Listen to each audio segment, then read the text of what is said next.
Ghosts. Dear Editor, maybe you have heard of Dowsing the Dead? My wife died in 1995, but I found quite by accident I could keep in touch with her, and my first question was, what program did you use on the washing machine? I went through the alphabet, all no until I reached J, then yes. Another interesting encounter last year was in ruined Eastwell churchyard, which has been in my care for over 30 years. In Eastwell is buried an illegitimate son of King Richard III. I was kneeling down, cleaning the tablet on his rough altar tomb. As I was working, I became aware that someone was standing on my left, watching me, but there was no one there.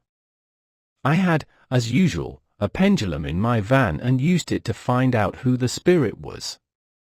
Seems it was this Richard Plantagenet, son of the king, and he was still around after dying on the 22nd of December, 1550. I sent him on his way, and he has now gone where he should be with his mother, it seems, not with his father, and I did the right thing in helping him. My ghost hunting author friend, Andrew Green, is having another book on modern ghosts published this month, and the front illustration will be my missed photograph of St. Augustine's Abbey, Canterbury, which was printed in the journal last year. Michael Jack, Hythe, Kent.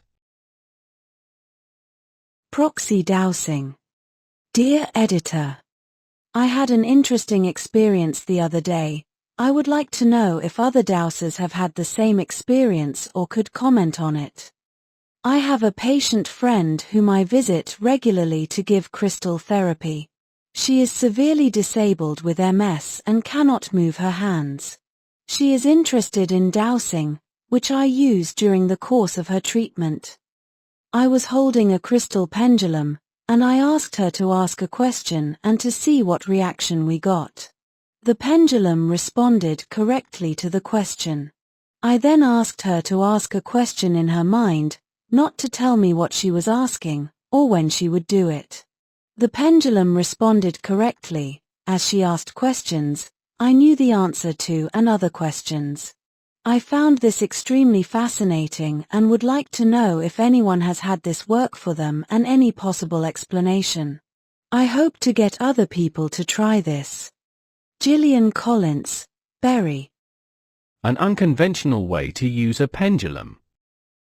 Dear Sir, why the dowsing instrument moves in a particular manner has been stated to be due to a neuromuscular reflex, an electromagnetic contact which affects the instrument through the muscles or some such cause. Being a dowser 75 years old and querying in my mind as to how long my elderly muscles would respond, I tried an experiment with my pendulum which others may like to emulate. Instead of holding the string in the approved manner over a known stream of underground water, I held it between my teeth, false at that, clear of lips and chin, and to my astonishment and delight, in a short while it started to gyrate. I kept my head quite still. I could not convince myself that any muscular cause was involved in causing the revolving, and it would be interesting to hear what results any other dowser obtains who is willing to carry out a similar experiment.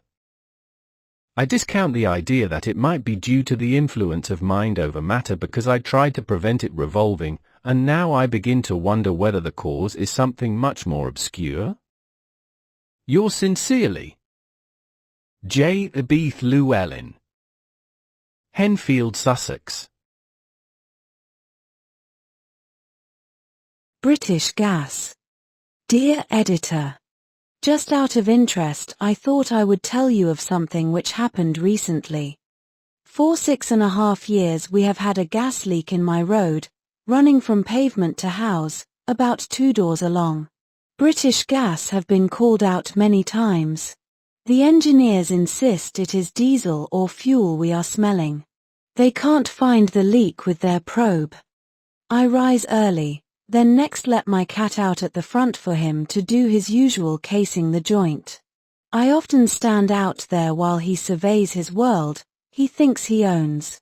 And I often smell gas. It was strong in August yet again. So, again, For the umpteenth time, I rang the gas people, who arrived in the shape and form of a friendly young man. He was diligent. He prodded his way around the area, but, again, found nothing and told me I was imagining it.